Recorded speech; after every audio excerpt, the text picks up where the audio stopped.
So thank you for allowing me to just spend a couple of minutes talking about this current, I call it the situation. And I just, I'm left without words, honestly. I'm going to give away my age here, but I've lived through 6 decades. The 70s, the 80s, the 90s, the 2000s, the 2010s, and March. Just 36 days ago, on March 12th, I called an emergency meeting of our exec team, and we've met almost every day since. And it truly seems like a lifetime. Every day is like a year. A lifetime ago, we were working on the pay equity study, and we were planning for how we would spend our tourism dollars. And that was only like a month ago. I'm sure that whatever you were working on March 2nd or 3rd undoubtedly seems like a very distant memory. I don't know any magic words. I think we're all just trying to figure out how best to juggle everything, personal, professional, social. And I know we all have our own stories in each of those areas. It just seems so multidimensional. For me, I have a high school senior who's struggling with missing all of those senior experiences, and I'm missing huge, proud mama moments. Honestly, I don't think I've cried more since I was in 7th grade, and it just is really emotional for me. And professionally, my world is upended, probably just like yours. Socially, I miss happy hours with my girlfriends. Yesterday, I celebrated my 26th wedding anniversary at home in quarantine, and it's a bummer. And I think to some degree, we're all flying by the seat of our pants. Well, maybe others aren't, but I feel like I am a good chunk of the time.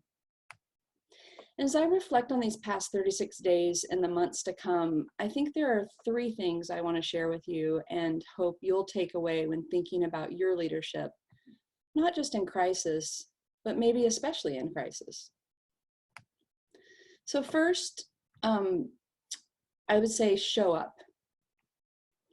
And by showing up, it's like be present, be visible, talk, communicate, bring people together. I know it's exhausting. Every day seems like a year. I said that, but I just keep thinking, this is what we're called to do. People are counting on us. The council's counting on me. The organization needs me. They need to know that I'm there and that I'm working for them. And very often that just means showing up. When we needed to roll out our COVID-19 policies, instead of doing it by email, we held a Zoom all supervisor meeting. Did we have to do it by Zoom? No, we certainly could have done it by email, but I felt it was important for us to see each other, for me to be able to show my face to our supervisors and reassure them that we're in this together. So that's my first note, a reflection, show up. Second, step up. So there is no better time than right now to show initiative and take action. And I think people crave leaders during a crisis. My advice to myself as well as you is quiet your self-doubts, take a risk, make a suggestion for an improvement you've been wanting to make, be bold, don't shrink. I'm going to call out Megan George on this. So Megan's responsible for our communications strategy and team in Tualatin, and she's done a great job since she's been here, since she came in, I believe it was October. But the communications team has struggled at times with being cohesive and really good, just being cohesive. And the week before all this started, she was having one of their bi-monthly meetings, and she had like 5 of 12 people cancel out of the meeting. And that's kind of indicative of they just weren't showing up. But since this whole thing, she's had them meeting twice a week via Zoom, and she's provided direction and leadership, and she has just stepped up into this need for leadership by this communication team. the group has blossomed, and it's been so awesome to watch. And our communications are in the best shape they've been in a long time. And it's thanks to Megan stepping up and stepping into that, the need that team had to during this time of having a leader. And so that's my second piece of advice, is to step up. And then third, I know this seems crass. I'm sorry, that's my dog barking. I know this seems a little crass, but my third piece of advice would be to shut up. Sometimes being a leader means letting or helping others shine. In Tualatin, we have an amazing team. Everyone is on their A game, and I just feel like I need to shut up and let them do what they do best. And really, the most unexpected people shine during times of crisis. I know there's data to support the fact that out of chaos comes creativity. And I've just been in awe of some of the things that have come out of this, and realizing that I just need to step out of the way and support. So to recap, my 3 reflections on leadership in crisis are: show up, be present, step up, show your leadership, and 3, shut up and allow and help others to shine. So thank you. Thank you, Sherilyn. Anybody have any questions, or feel free to applaud. Thank you so much. That was great. Those are 3 excellent tips and reminders that are helpful for me. I hope you found them helpful as well. And way to go, Megan George. What a nice shout out.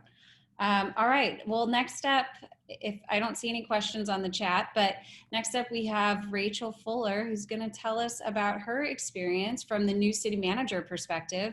Not that you're that new anymore, you're about a year in it, or over a year in at this point, but new manager, first crisis, first major, well, probably not your first crisis. Yeah, not first crisis, but yeah. Well, Sarah and everybody who helped put this together, thank you so much. I always get such a lift from seeing all of you and being with all of you. So I'm certainly missing that right now.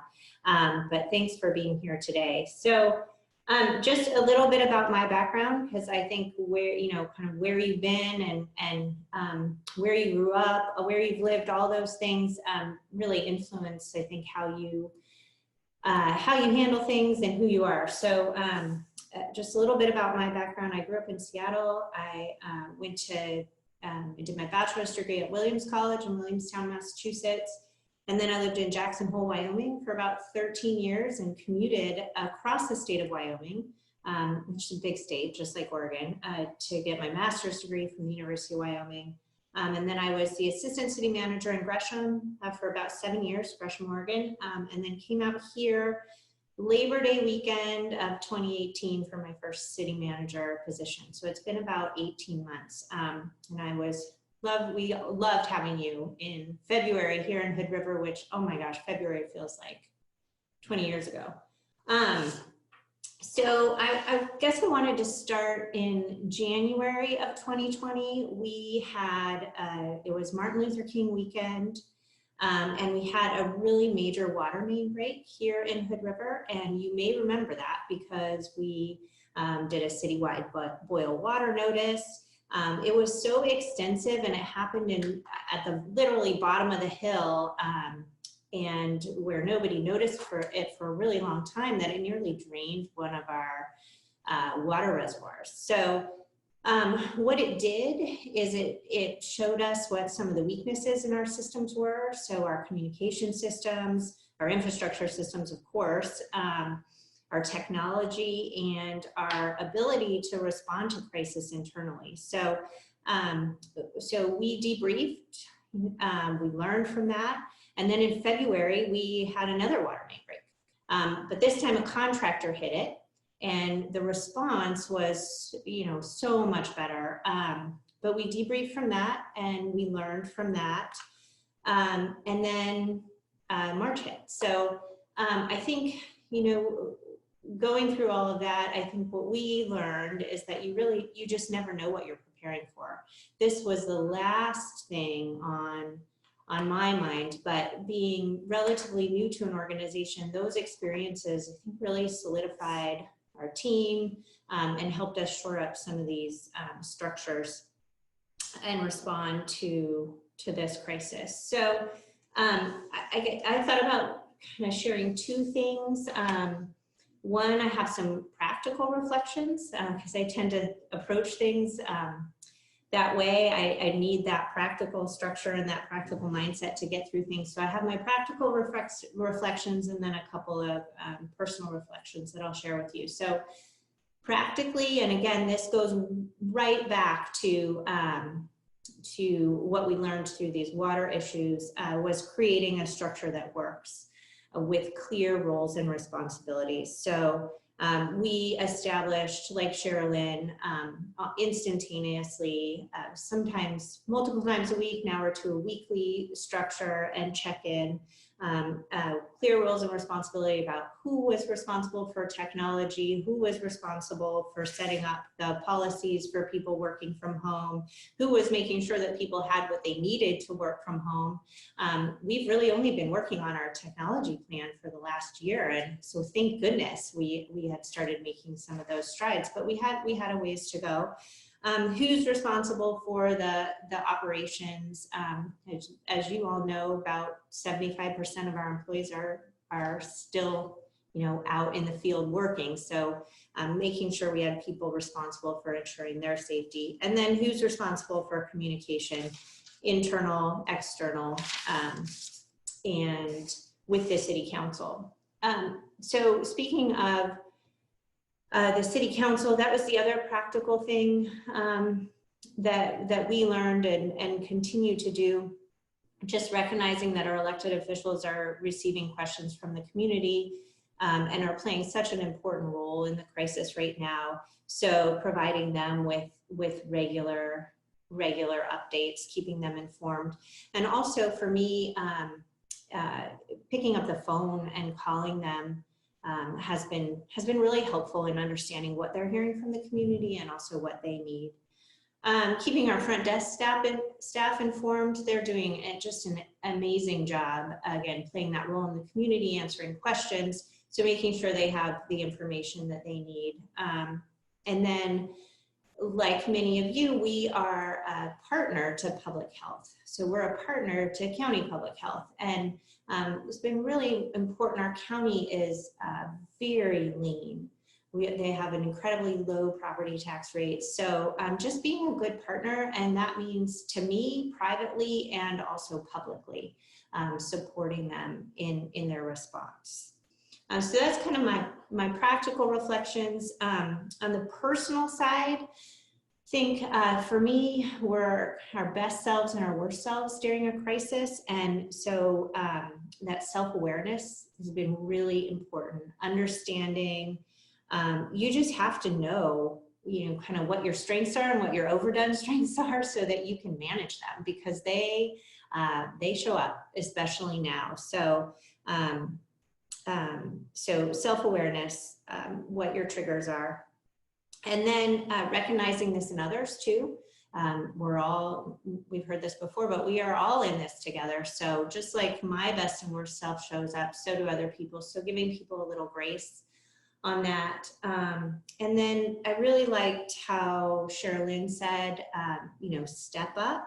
And as leaders, giving people opportunities to step up and to do great things. And I'm just blown away by the people in this organization, the people around the state who are stepping up. People really are truly our best, our greatest asset.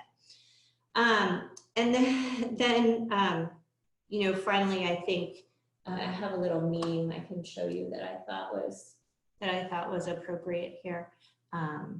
Let's see. Hold on, I gotta figure out how to share this. How do I share my screen? There we go. Okay. There you go. So just, being positive, we are gonna all get through this together. Sorry, I'm messing around with this now. Am I still sharing my screen? Yeah, you are. We've got your Zoom Thing panel up, now. okay. Mhm. Yeah, sorry guys.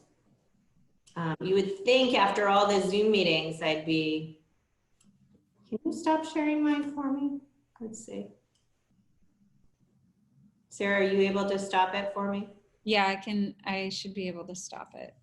Because I don't know where that thing went. Yeah, okay. Got it?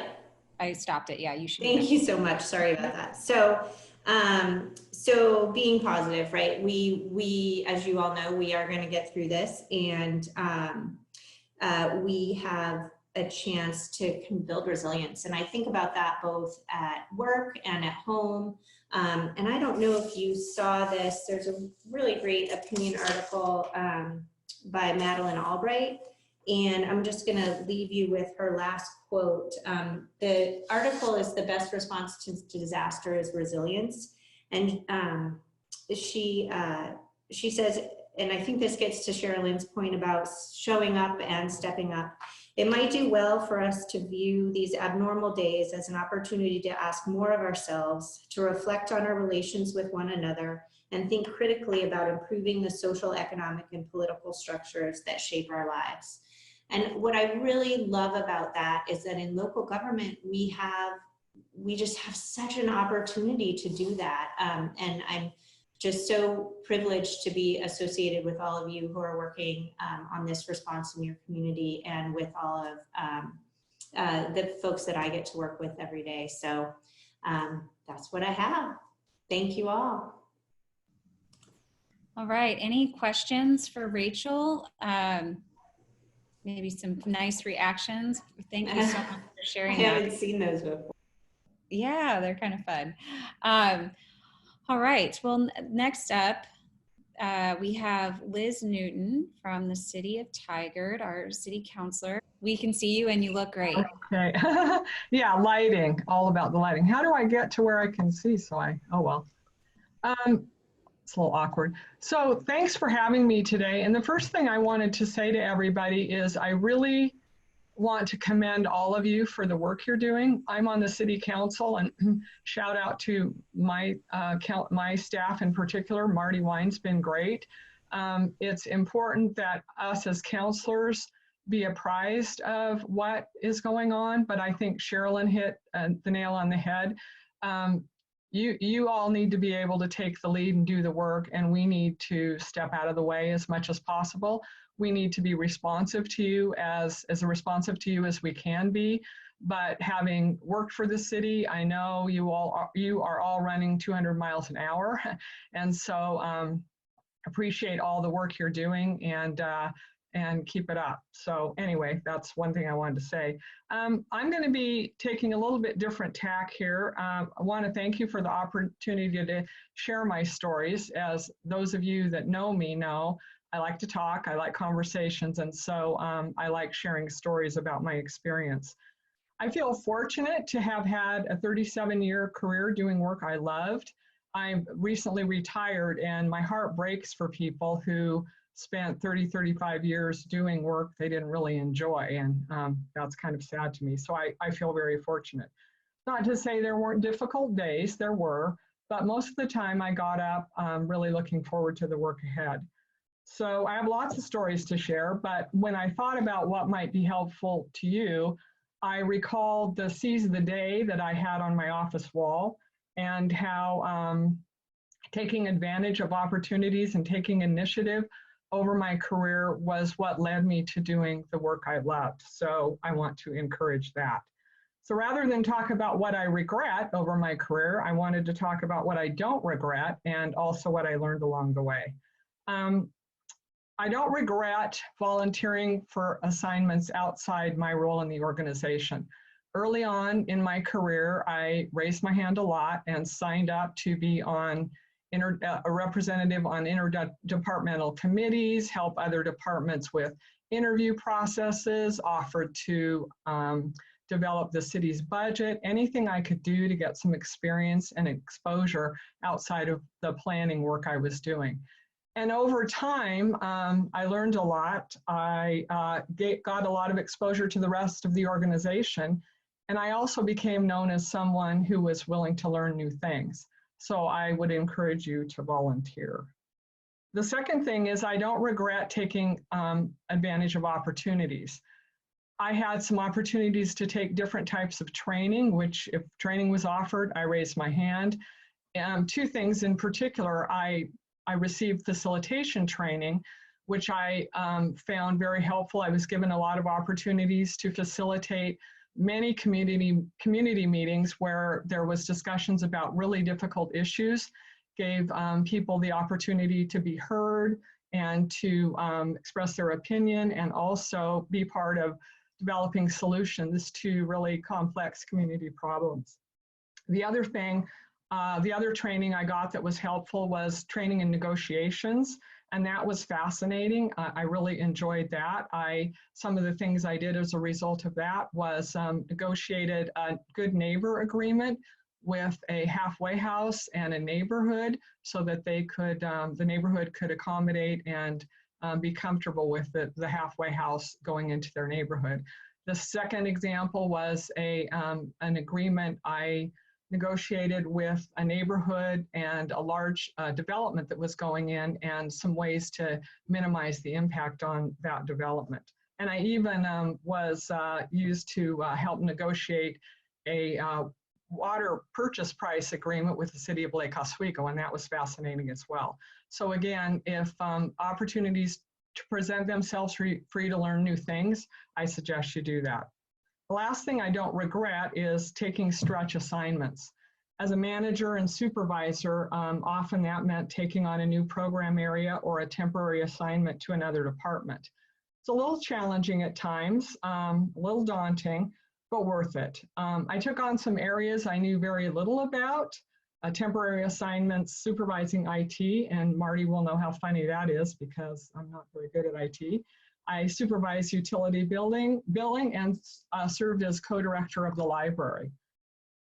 And then some areas I'd always been intrigued with, I got a chance to work in. I had a stint as the human resources director, and then, as many of you know, as the acting city manager. In all of those cases, the learning curve could be pretty steep. I knew going in I wasn't going to know everything, but the willingness to admit to the staff that I was relying on to do the work and was responsible for doing the work led to some really great opportunities for teamwork and gave me a really good window into some of the aspects of the other areas in the organization. And it actually served me well as my career advanced in the city. So what I learned along the way, I learned that I'm not good at everything, but I am good at some things, and so are you. My last assignment, and I think I've told many of you about this, before I retired, was annexing the remaining unincorporated land into the city. There were 78 parcels in all. It was a project that no one really wanted, but no action had been taken for quite some time, and it was a city council goal. I volunteered to take it on because I'd started my career processing annexations with the city, and I thought it would be a good way to end my career. I developed an approach to that project that focused on what I was passionate about, connecting with the community. We engaged the affected property owners in lots of ways. We hosted an open house with fabulous food, of course. We mailed postcards inviting input. And we went door to door to put door hangers out, letting people know that the staff report was available and the hearing was coming up. I also took hundreds of phone calls, 40 calls with one couple in particular. We actually kept track. We listened, negotiated, and in the end, while nobody was really thrilled with the prospect, we only had one person testify in opposition at the hearing. I bring that up as an example of finding success, approaching challenges, using skills that I'm good at. And along the way, much to my surprise, I witnessed others having success using different skills. And I will tell you now as a city councilor, I noticed it as a manager, but even more now, and if you have time offline, I'll tell you about my revelation about how important it was to go out for a police levy using some methods to communicate I hadn't thought about before. But I've been moved to action through data, technology, analysis, research, actually good writing, graphics, all kinds of skills that others are good at and use to present options, tell stories, and bring resolution to issues. I also learned along the way that I make mistakes and I am wrong sometimes. As I mentioned earlier, my first job with the city of Tigard was processing annexations. I was the lead staff person on one annexation, 2,000 properties into the city of Tigard, and it was very controversial. I prepared the notice of public hearing that was mailed with the wrong date. Fortunately, the correct date was later in the month. My assistant offered to stay late and redo the mailing to go out for the correct date, but I declined. I spent one Friday evening correcting my mistake. And that was in the day when I had to copy 2,000 notices and stuff, stamp, sort, and mail individually 2,000 envelopes. Needless to say, I have not made a mistake on a date since, and I also try really hard not to make mistakes that are going to be that time-consuming to correct.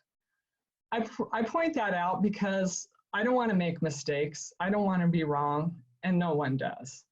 But when you're seizing the day, bumps along the road happen. I'm actually grateful for the mistakes I made early in my career. They weren't fatal if I owned them, fixed them, apologized, and moved on. I did survive to seize another day. As a result, I don't think I ever made the same mistake twice, and I am more careful. I also learned that not everyone will like me. As a department director during two economic downturns, I had to lay people off. And sometimes laying those folks off meant somebody was bumped and they were laid off too. These were people who did good work. These were people I liked. They were angry, scared, and mad at me. They didn't like me very much. I tried my utmost to be fair, compassionate, and acknowledge their feelings. After the dust settled on one particular layoff, the employee involved told me that even though she didn't like the result, it was hard to stay mad at me because she felt she'd been treated fairly. This was the highest compliment she could have paid me in that circumstance. Of course, it's great if people like me. It's pretty critical in my personal relationships. But treating people fairly and with respect doesn't mean everyone's going to like the outcome. It does mean people will know what to expect. I heard countless times after explaining a city policy or a city council decision to a community member, well, I don't like it, but I understand. Thank you.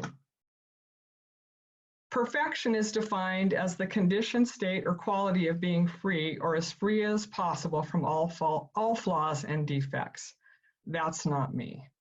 And I'm pretty sure in my case, the pursuit of perfection would have meant missing out on all the challenges and opportunities I experienced, the work I loved. Integrity is defined as a noun, the quality of being honest and having strong moral principles. I use it as a verb, a mode of being, a way to do the work, with truth, transparency, and respect. Bottom line, embrace what you're good at, use your unique skills and passion to approach your work and the challenges you face. Recognize the unique skills in others and benefit from the differences in approaches to solve problems together. Give yourself grace. Don't let a quest for perfection get in the way of what's possible. Use integrity as a verb and seize the day. Thanks.